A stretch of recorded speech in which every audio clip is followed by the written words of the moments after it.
बनाया तो 3 प्रमुख आधार दिए, नर और नारी एक समान, जाति वंश सब एक समान, मानव मात्र एक समान।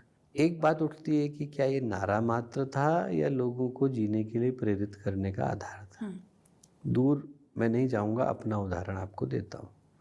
हम लोग शांति कुंज में पले बढ़े, 8वीं तक यहीं जो आश्रम का विद्यालय है गायत्री विद्यापीठ, यहीं पले बढ़े।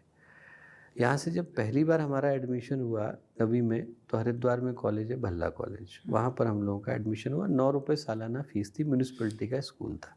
वहाँ पर जब एडमिशन हुआ तो कागज़ हम लोगों को मिला और उसमें नाम, पिता का नाम, उम्र, ये सब लिखने के बाद प्रश्न था जाति।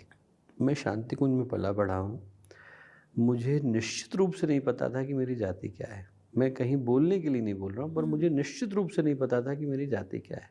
हम लोग कभी किसी ने सोचा नहीं, पूछा नहीं, बोला नहीं, चर्चा में नहीं आया, कभी किसी के घर जाने में नहीं आया, कभी किसी के साथ बैठने में नहीं आया, कभी किसी के साथ खाने में नहीं आया, कभी किसी के साथ चलते फिरते बोलने में नहीं आया।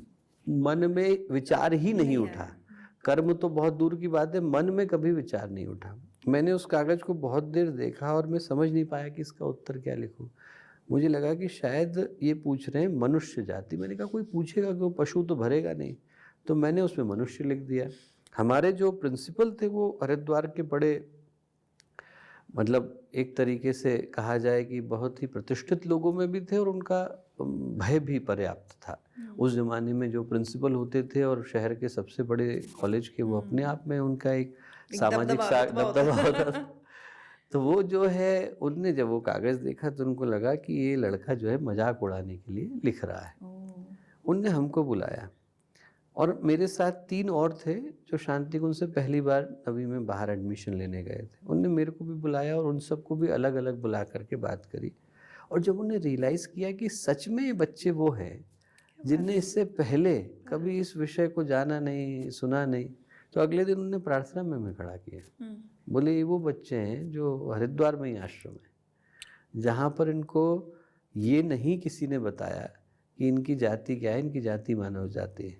तो मुझे लगता है कि गुरुदेव ने तो गायत्री परिवार को उसी भाव के साथ ही रखा।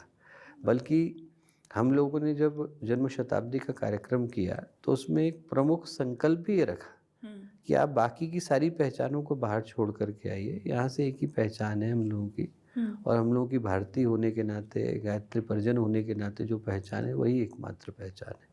राष्ट्रीयता का भाव, आध्यात्मिक